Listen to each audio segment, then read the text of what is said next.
Sicily tinu fa chu anin luana chuan an lo oma Theo chuan apple chu han yan tuma anu chuan lokin silma sak tu alo ti Theo chuan kanu te patui hi in chian ni em anti chuan ai ina tan chuan filter mi hi athiang him zo ka alo ti ani lenga tinge apple sil nan chuan te pa mi tui chu kan man tho sia an lo ti ya anu chuan idil chu hle me mo ka vasil photanga kan ngai tu thadon nya tin apple chu avasil ta Theo bula chuan anu phone chu lo ria anu chuan boite lo lok me te che anti chuan Theo chuan phone chu han la hello anti chuan apu chuan ange mai chuan Theo do Thompson mo ipu kania ka zong muta che ipu hian angai lutuk che ni alo ti ta Theo chuan tungai nia kapu hi inbum na lamani lo mo kanu poisa le pa so te chu ka pedon mi lo che nia alo ti wa apu zona chu alom ang ran khop mai no pangdum takani me fing tak chui ni e kha chu land road ho thla kal zel ti chin chiana ni chiang mai lungai su ipu hian eng ma ka chu sak don lo che kan ei zong zong hi pek che ka tum zo ka sin anti nai chuan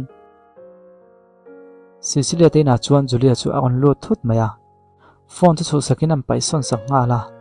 a thai no pang sual ilo omlai takania ka rolin local to ni tina bana chuan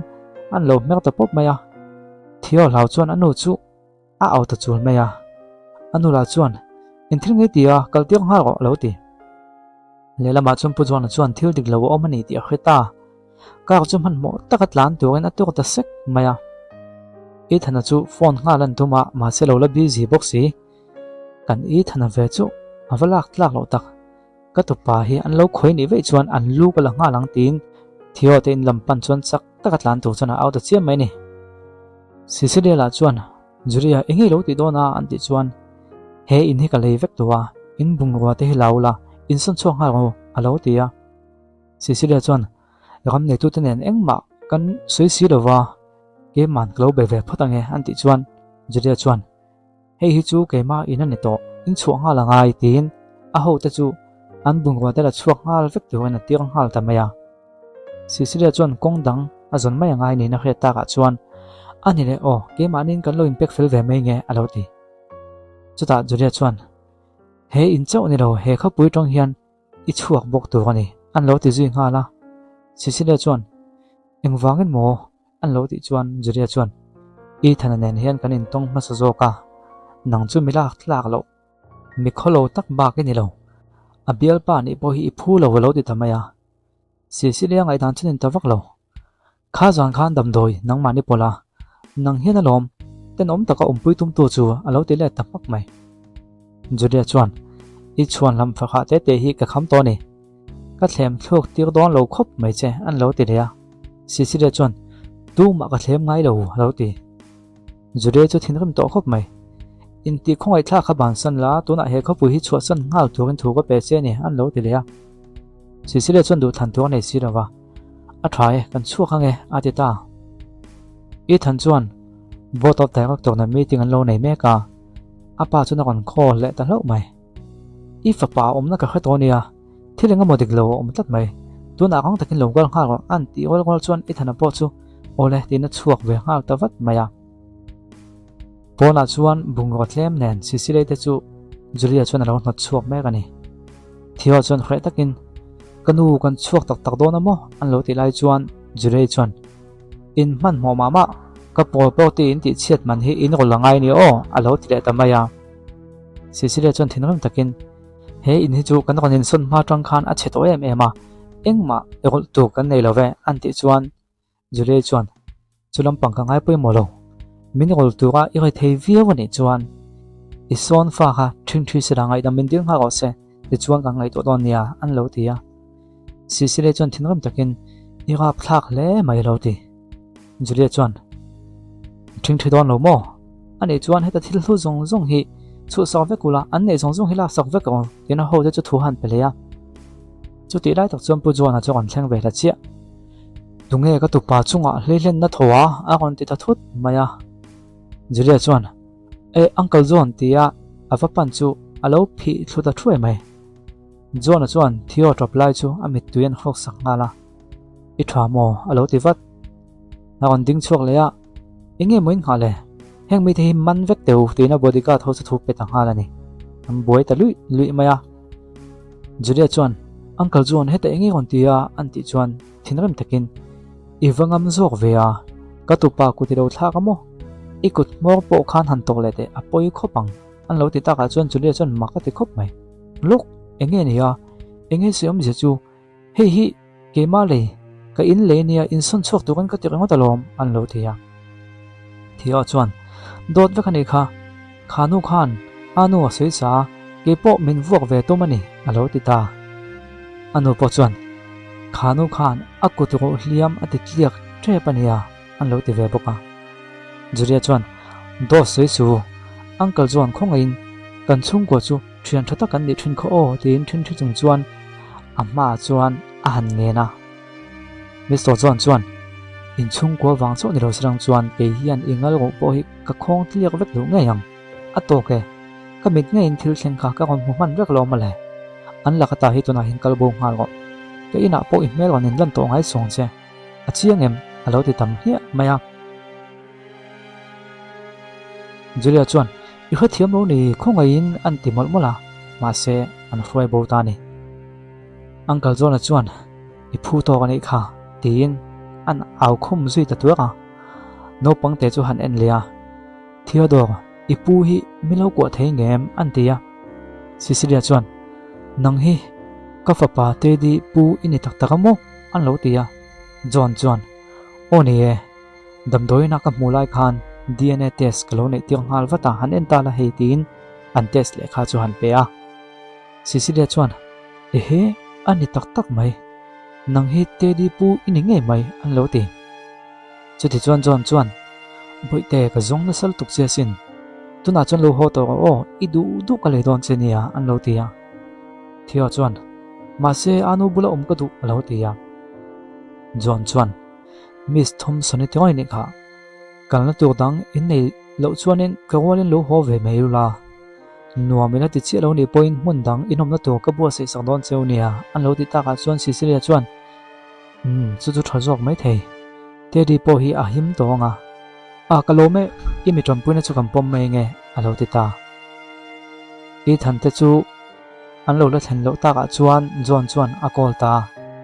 I than he ambula khom to in local kha ngai lo ve kam pu po ti danga om turin ka lo bu se mai nge an ti chuan I than chuan ngati nge kan ni nei do foi ho mai lo atia John chuan no te hian anu bula oma du lom alo ti I than chuan ani chuan chuta chung kan ni muton nia ma se ka pa lokin ka chung chang hi engma lo la khrin lo la ka du ni an ti chuan John chuan lungai su ka kha thiame tin phone chuan handa ti chuan I thana now mic chuan I thana chlo fiama sa no te nu laka ini na I thup tlat na chan chu I se ko to ge Thompson ni neng khan du than tu gai boy ni mo an lo ti chuan I thana chuan ya emaya halo ti Thionu le apu ta chu an in an vatheng ta in chlo lian MMA compound la lo zawa chuta na thokho chuan welcome home young master tin chi ben lo buk te thup maya Thio chuan heu kapu helai mun chu alian le maya kan om cho thei tak tak mo tu ma men hot chuak to lowang te go alo ti ya apu chuan te ga mai he in hun hi ita vekalom ka tu pai ni ya landred ho chun tu ni ya in le gam company zong te ne na han ti chuan Thio la Cecilia chu makti nan lom le mai local go le in thaka chani ru tong miang an han ti ya an lu tho ta ni zan alo ni chuan Thio le apu chu ina chuan an lo in fiama I than chu alo thleng ve le poka a fa pa han mu chuan alung a chedeu laka kalo ko thei chengem an ti ya Thio chuan ka pai ni tak takem matinge anu nen hian mingkal sana lo thita I thana chuin sum theilawa akwa ta khonge inu chu oma a han ti chuan office na thonga ya alo ti pujuana ngai dan chu ni lo tun thlenga na han tho mai chu an boss chu mi thlo tak ani don chu an lo ti ya I thana po chu han khu ve deuh hleka chuta han omson ngal apula chuan Son hal te nga tingi khati khan abu lai khu waka inat na te ikai nga sin an tia alo chan vio mai chuta puzona chuan anu nen hian entika nge in ne yang le an ti chuan I thana chuan ngoite in nei nei te chu man mo chi abok lo ngai lo an tia ka tu pa nei chuna nia chuan anu chui nei ngei to ne midang nei itu mem nia nge I mo phone hi ilen ngam lovem ni an ti chuan I thana chuan chu tiang lam ani lo ken kol theilom ka boi pui vek the ma se in nei na tak hi chu a han ti chuan puzona thinrem chuan pon lama chuan nam chuaka chuak mai te I mo phone len ngam lo ni chuan ka mu pha ka lom to song che a ti tam hiam mai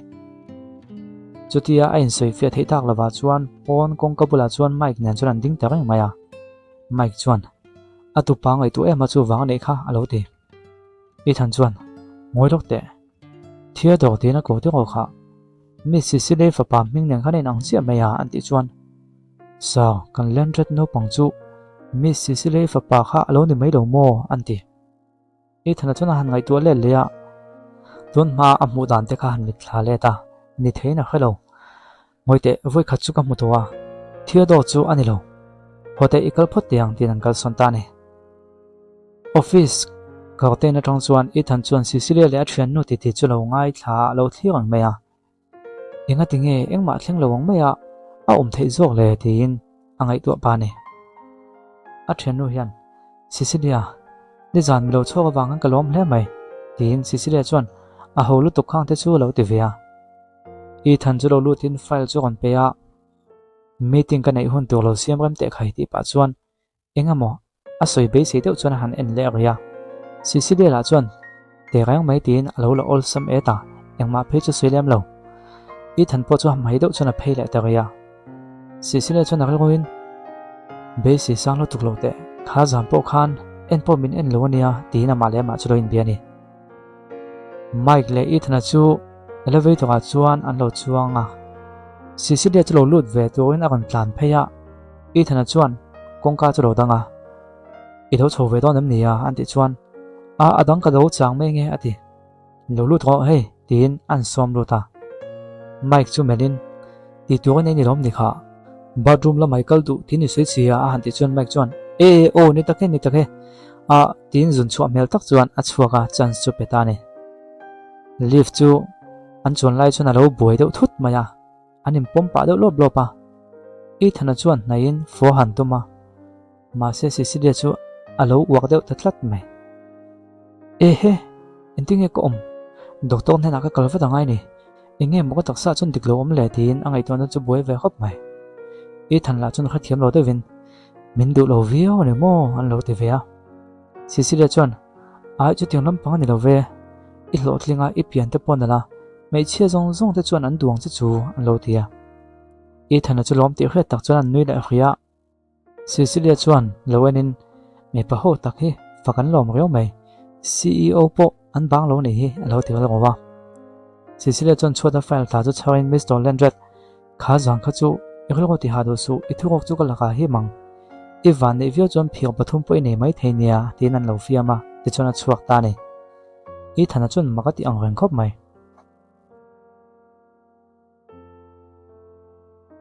damdoi na chuan sisilia chu ultrasound result alo changa chu ta le pathum mo tin makati ta vio mai nurse chuan adikalom kalom pui hle mai che ti pain result le kha chu lo pe ya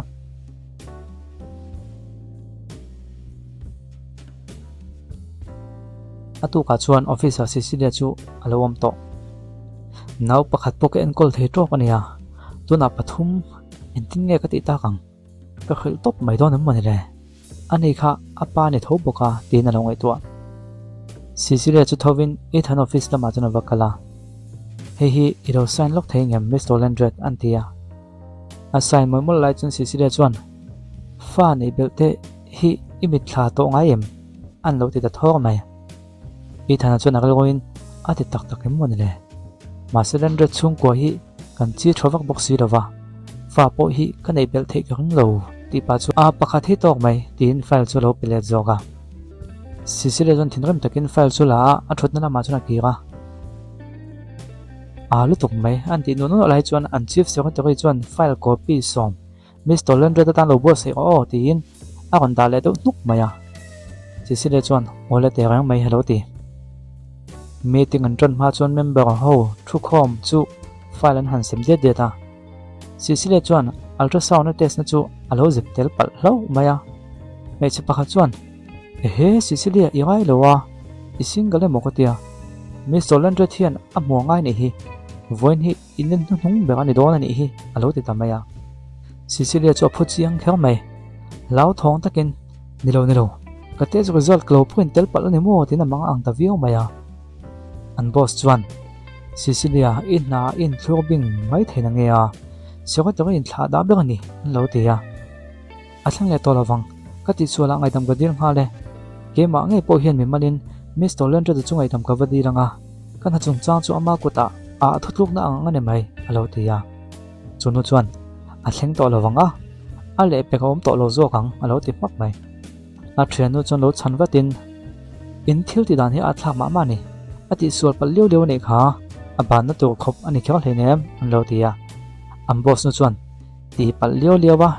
heta hian an ti lai nge professional lo ta kan na kan tho tak le amma mi mal nun po a buai chuwa ve kan hi heta le zel kon keng lu ta ti hian hosra now en kol lamain thlo bing jok te se azak theilo e mai now nei lo man te hi lak tu mani lo mo le tunge pa po ne khang le an lo ti ya si le chuan ka ti sual document ka lo point dik lo palani ka mi mal nun chu thil dang de nia hetiang hianin min sei chom lo la kalom viawang an lo ti ya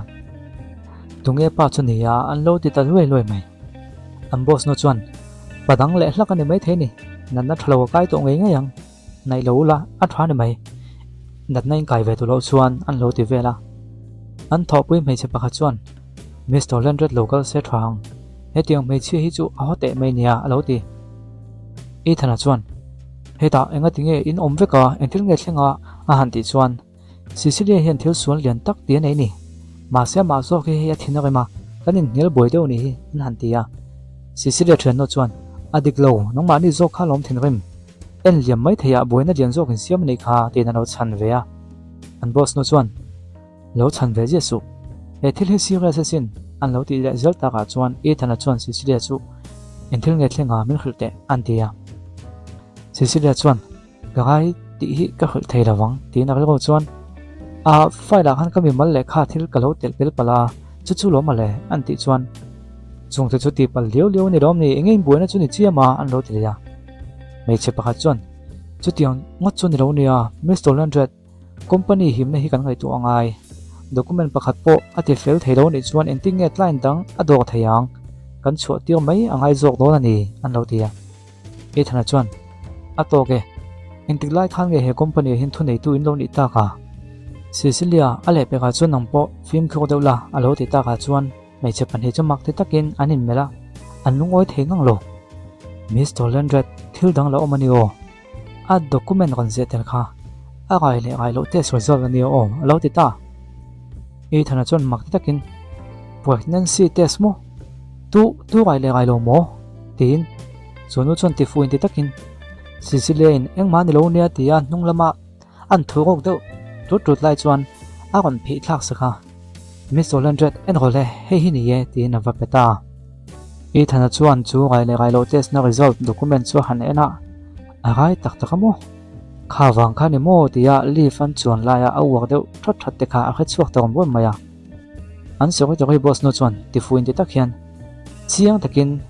hem hei che hian anuna lo cho pola Mr. Landred i ban nga la ngai ni an lo tia a thian te po chuan ni e dik che mai na kon tran chia naw nei lo man a kon ha kon hot ni lo ma le an lo ti vela a thian no chuan naw pai wang in ban ngot thelawang kan company dan kal an yasin adin hunana zong lo ba ka hetiang a thil ti hi dik lo ni an lo ti chuan an boss chuan ani da transfer la warehouse lama te po thok theyang chu ain me zo kang alo ti ya amma saber in naw te pa khelawa ti chuan a fa te po tunge en kol sakang Mr. Landred hetiang ang polo lutuk nun hi chu kan thok ho thei lawang alo ti e thana chuan thin ran takin a to ge in tho pui du ro chuan nang ma ni zok hin bang theyang ati tam maya chu ta le chu nu chuan i khriamo ba ni ni e tin Cecilia lam chuan hoya i thana chuan nang ni pani kha lom ka ti entik lai point in ti buai ang ti hi ka khalo mo in ti ni mo adi ta mak mai gad ho chu kowa chu mai che pani Cecilia ti buai chok chok tu chu a the chuak ta mak mai i thana chuan meeting postpone ni e chuak ve nga ro an ti ya Cecilia chu i than chuan lo chelin thilenga mo min khil du te nei ma lo ti ya Cecilia chuan ka ti pala ni khati ang thil a thla kha ka ti sual la to ngai lowang an ti ya i thana chuan chu ka soi tu mani lo an lo ti la sia chuan Cecilia chuan ka ti pal tuna ka bang hal mai nge an lo ti ya kala tum ta maya i thana chuan lo chel lein thali fai pai kha ka fa ni yem an lo ti ta ka chuan Cecilia chuan o i fa ni lom ke po hi mi koplok chinga min ngai ve ne mo an ti ya i thana chuan chu ka soi tu mani lo ending e now sen tan ro man nei nei ti ka he du wang zo ka ne ya an ti chuan Cecilia chuan delo sanga adira i thana chuan ma ka ti ta viau mai inga ta ngai ti an ti chuan naw ti tla nga tu nge ke main delo sanga chu ka ngai to zo do nem ni pakhat en kol po ha sa ka ti to a ending e dang ju ken kol thei ta kang tin tap chung chuan a soi ta ni i thana chuan ti tla ka teu lo lu tuk ge ma ken kol vek mai don alom enki ma mo phona ka langa khong ei naw chu nei phot la chung ko fel fai tak din pui che ka du ni ngun takin ngai tu ho amma ngai che a min ring tu ani tin en puang ta a chu tiang ani ta ka chuan Cecilia po chu a ri lo nem ve ta wala ka ring che lo ma lo ti ve thei ta ni vila pakhat lo langa pu chuan chuan khwalian zong zong ka som vek to a mi zong zong hian ka fa pai na pui nei don ti khria se ka du ni an lo ti a lela ma chun Julia le chung te chu an ri lo ha avio mai Julia chuan Uncle John chuan atupa alo let lom nan roi bo se dona chuan i thanan pui nei hun tuk po puang don ni om takani i than hian tu mo lo nei ta se Jill hi en ting ni tang an lo ti mol mola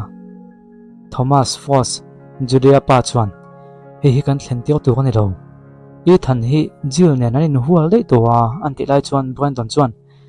Jill te chu kum nga ni thong na bo to a i than hi chatua na lo hak tuin kan be sein kan phu thei lawang an lo ti ve a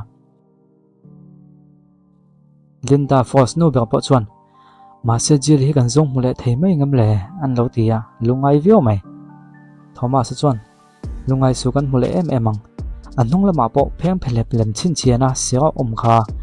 zon mu hak lawang an lo ti ole Cecilia te nu fan lo langa alan dan chuan Cecilia hian an hnunga hian pheng phelep lem sia chu lo nei ngei maya ama hi an fanu kumnga nilaya bo ta chu ani ti a ron lang chuak ta ni ole thio muta hun ta e an lo ti ya thio chuan fel takin mutui le kan nu lo ti vila lama chuan pu chuan i thana lo hak me ka i thana lo thang chu pu chuan a hun ta kai lo thleng ani biak che ka do ni nak tu khi thio no nena inin hual na party ani dona chu ka bua sei ni a lo ti chuan i thana chuan ki pon khil du che ka nei nia mangai dik tak ka tong to a chu wang chuan i mi sei chu ka nei thei lo ni an ti ya pu chuan chu no chu tung e ni ya ati ta ole ti hian a thon thu hi to pa ama ko chu thon thu kan zel dana chuan atu ka lo ni ya i thana chuan apa ina nei tu ati mei chia han mo chuan tu dang ni lovin thio nu Cecilia khalo ni ya tin he mi hmuna hian Mr. Thomas chung kwa te po ha on kalin Cecilia hnunga pheng phelep lem om khan on huta boka an fanu kumnga ni laya bo ta kha ni tian kha chuak ta ti chuan lim takin an chung kwa chu an loin si zum khom le ta ni ti kha atop dan ania ama ko chu soi tuangin heta hinan tak lang vek lova khati khana thon thu chu engponi se top ta ni ole thon thu dang kan ron ti chho chun zum le nga langa channel member ni velem lo tang khanin atu ka hian a thawang chuak zel thowa chu wang chuan engma khria thiam lo tu hom lova ni tin a thawang chuak zel te kan khadon ne o